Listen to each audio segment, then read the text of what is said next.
जय भीम दोस्तों, आज हम इस वीडियो में बात करेंगे the problem of the rupee इस पुस्तक के बारे में, जिसके आधार पर आरबीआई की स्थापना की गई है।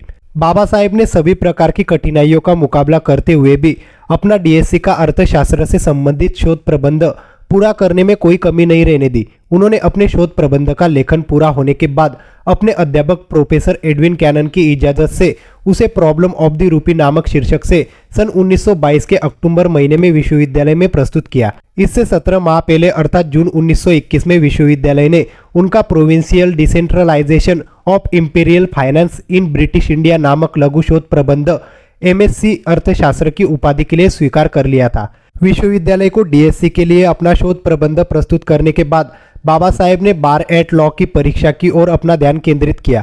उन्होंने अपना उक्त शोध प्रबंध प्रस्तुत करने तक ये पढ़ाई की ओर ध्यान नहीं दिया था। वे अर्थशास्त्र की पढ़ाई में पूरी तरह व्यस्त थे। जल्दी ही बार की अंतिम परीक्षा हुई और बाबा साहेब उसमें सफल हुए।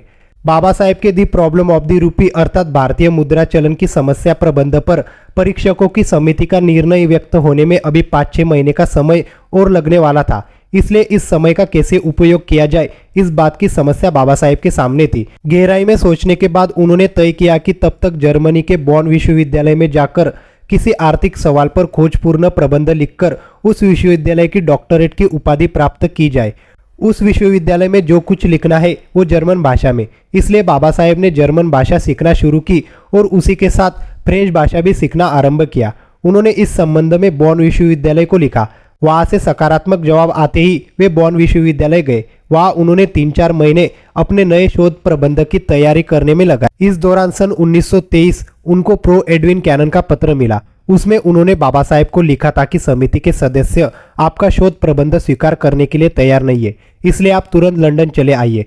पत्र प्राप्त होते ही बाबा साहेब लंदन वापस चले आए। उन्होंने सबसे पहले प्रोफेसर कैनन से मुलाकात की।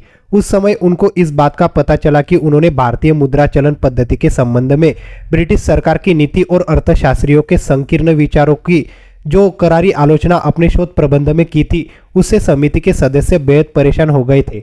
उसी प्रकार उस शोध प्रबंध में बाबा साहेब ने अपने मौलिक विचार प्रदर्शित करके दुनिया के सभी अर्थशास्त्रियों को सन करने वाले जो निष्कर्ष प्रमाणों और संदर्भों के साथ दिए थे, उनको देखकर समिति के सदस्य हक्का बक्का रह गए थे।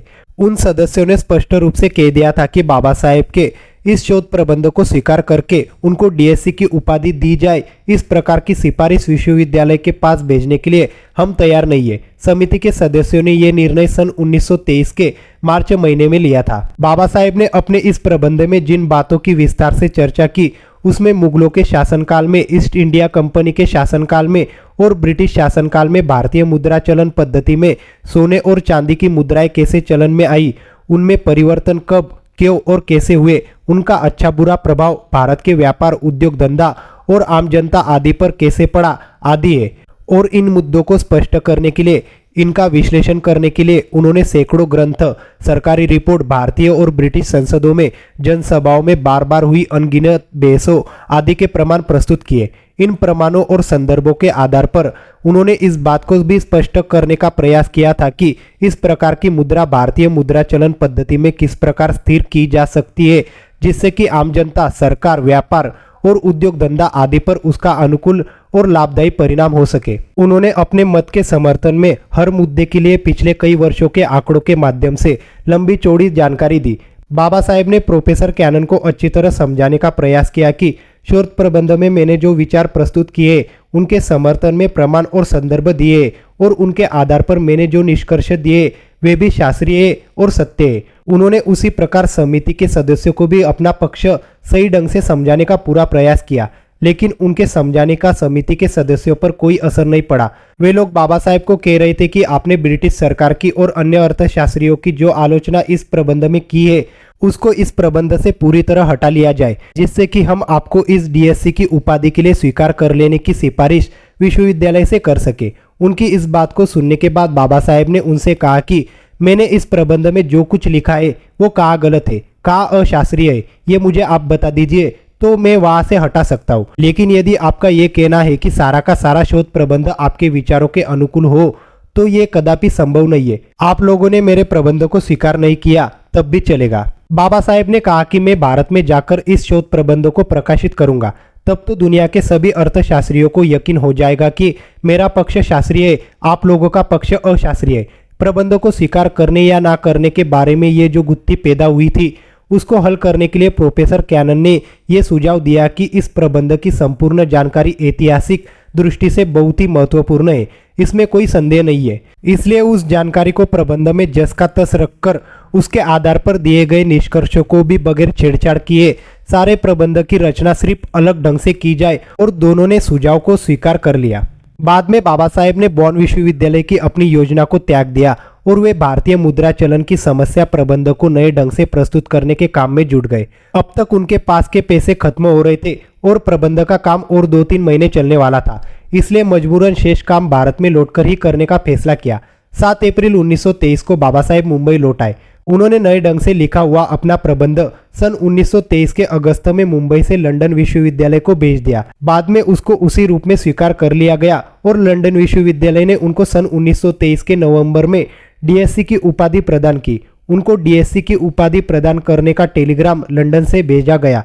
उस टेलीग्राम को पढ़कर वे बेहद खुश हो गए और उसी खुशी में उनको इस बात का भी स्मरण हो गया कि इस प्रबंध के लिए कितनी मुसीबतों का सामना करना पड़ा। उनका दिल भर आया और वे फूट फूट कर रोने लगे। लंदन विश्वविद्यालय से टेलीग्राम आया। डीएससी की उपाधि प्रदान की गई इस खुशखबरी को बताने के लिए बाबा साहेब अपने घर गए, लेकिन रमाई की तबीयत ठीक न होने के कारण खाट पर ही सोई हुई थी। बाबा साहेब ने रमाई को ये खुशखबरी बताई तो रमाई इस खुशखबरी को सुनकर झट से अपने बिस्तर से उठी और स्नान करने के लिए गई। स्नान करने के तुरंत बाद रमाई ने बाबा साहेब को कहा, क्या आप कोई और उपाधि लेने के लिए लंदन तो नहीं जाएंगे? रमाई के इस सवाल के भोलेपन को और विनोद को बाबा साहेब तुरंत समझ गए। उन्होंने हंसकर कहा, नहीं। लंदन में रहते हुए बाबा साहेब ने इस शोध प्रबंध के प्रकाशन का प्रयास किया था। लंदन के PS King and Son limited नामक सुप्रसिद्ध प्रकाशन संस्था ने प्रबंध की एक प्रति अपने पास रख ली थी। उस प्रकाशन संस्था ने बाबा साहेब के इस शोध प्रबंध को सन 1923 के दिसंबर में प्रकाशित किया था और उस प्रबंध की भूमिका प्रोफेसर कैनन ने ही लिखी थी। प्रोफेसर कैनन अर्थशास्त्री ग्रंथ के लेखक के रूप में तब से प्रख्यात थे जब बाबा साहेब का जन्म भी नहीं हुआ था, किंतु वे सद्भावना के सद्गुरु थे, क्योंकि उन्होंने इस भूमिका में ये स्वीकार किया कि बाबा साहेब मेरे छात्र हैं और मैं उनका पुराना अनुभवी अध्यापक हूँ। किंतु बाबा साहेब ने इस ग्रंथ में जो मौलिक और असाधारण बुद्धि का प्रदर्शन किया है, ये किसी सामान्य बुद्धि के व्यक्ति का काम नहीं है। इस शोध प्रबंध में उन्होंने जो विचार दिए, जो निष्कर्ष दिए, वे पूरी तरह व्यावहारिकता पर आधारित और स्वीकार करने योग्य है। इस बात को मुझे कबूल करना ही होगा। वीडियो कैसी लगी हमें कमेंट करके जरूर बताना और हमारे चैनल को लाइक और सब्सक्राइब जरूर करना। धन्यवाद।